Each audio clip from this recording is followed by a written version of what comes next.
Greetings viewers, Eric the Car Guy, also known as ETCG1, when posting videos to this channel. If it is your birthday, happy birthday!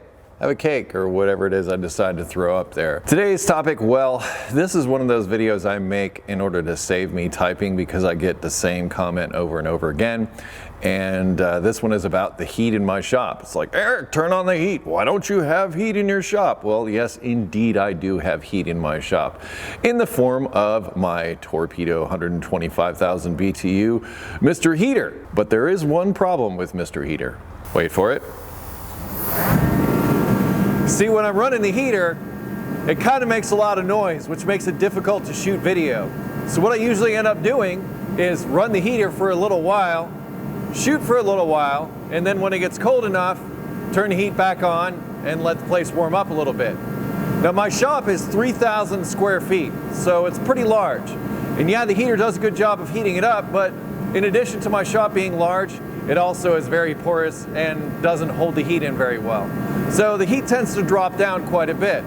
Now, the videos in question where I've gotten the most comments about this were during the polar vortex. So in addition to all the things I just mentioned, it was also like 15 below. So my tools and all this stuff, I don't heat the shop all the time, only when I'm here.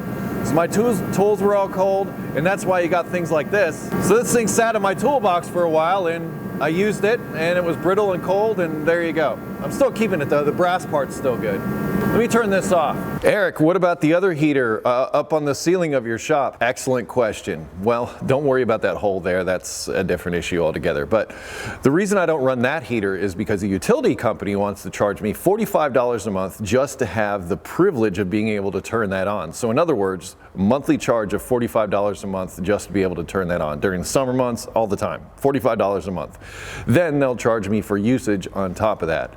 I just get kerosene from the station right across the street, and I fill up Mr. Heater and use it when needed, and that costs me about 22 bucks every time I fill the thing up. So it's a question of economics and simplicity and all that kind of stuff. So yes, I do have heat in my shop, but it's just tricky because I'm shooting video. If I was just working on cars and run the heat all the time, so what? You know, if I can't hear you, I can't hear you. We'll go outside and talk something. I don't know. Point is, I do have heat, just can't run it all the time because it's loud. Something else that happens when it gets cold is my lights will flicker. So if you see my lights flickering a lot, that also means it's probably cold, or I just turned them on. Another reason why you might see my breath in a video is because sometimes I come in to shoot a short ETCG1 video and there's no need to put the heat on at all. So I don't put on the heat, and therefore you might see my breath in that video. Recently I posted a video about the clothes and things that I wear during cold weather and how I keep warm, and a lot of you posted really great responses to that. Some of you even work in the Arctic and gave some great tips on how to stay warm when you're working outside in the cold, or just when you're working in cold conditions in general. Let's turn it around and talk about how we heat our workspaces, either it be a garage or a workshop or something like that, or maybe even if you're outside. I did that for years before I got this place. So we all got to start somewhere, and I understand that well, not everybody has a 3,000 square foot shop to play in. I'm very fortunate in that regard. A lot of that is thanks to you. But anyway, how do you heat your shop or workspace? I'm kind of curious as to what your methods are with that. And is it loud? Is it noisy? Do you have to make videos too? Is it challenging in that regard? Leave the comments down below, that's what they're for. And also liking, commenting, and subscribing to this channel are very helpful to me, so feel free, fire away.